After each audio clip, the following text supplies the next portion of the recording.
The Augarten case. The challenge.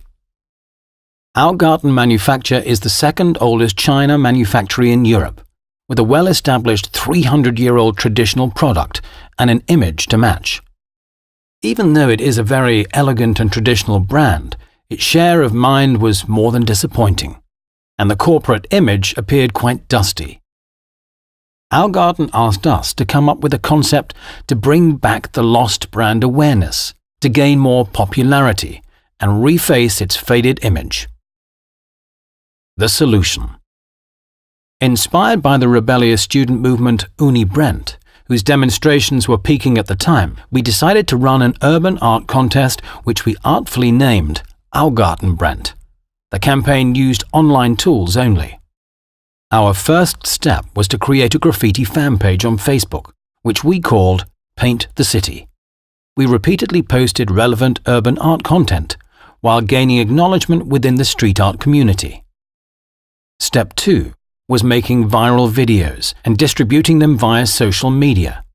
The first video was a message from an active and very committed Paint the City user called Nitragua, who on behalf of the urban artists demanded more free spaces for graffiti and street art in Vienna.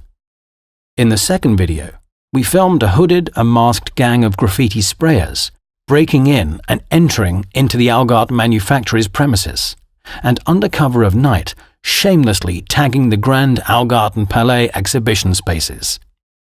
Very soon after that, Nitragua announced that he and his entourage were going to do it once again.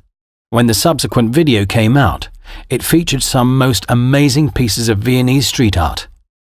And that's when it became clear that the videos were actually an invitation to enter an unusual art contest.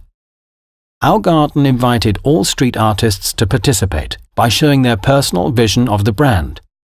The clips we produced and distributed via Facebook, YouTube, Twitter, and the Paint the City website stirred up a huge commotion, if not a riot, throughout the blogosphere. The videos were posted in several discussion forums, generating a huge number of followers. Hundreds of exceptional artworks were sent in, and the best among them were chosen in a public online vote. The 3 winners of the contest got their work actually printed on the Augarten porcelain, and the 10 finalists were rewarded with permission to tag the walls inside the Augarten Palais. They were given 4 days to complete their work. On the 5th day, their work was shown to the public.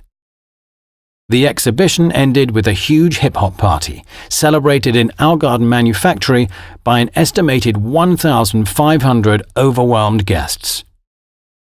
The 3 winning pieces were then auctioned at the Dorothean Auction House in a pop art auction, and were on display at selected galleries in New York City. Part of the profit from the auction was donated to the Levinstadt Foundation. The result. The story was covered by various Austrian mainstream media, including dailies, magazines, public and private TV channels, as well as radio stations.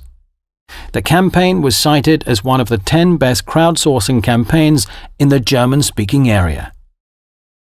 More than 200 amazing artworks were exhibited, 50 different artists participated, and more than 1,800 Facebook users joined in the Paint the City movement.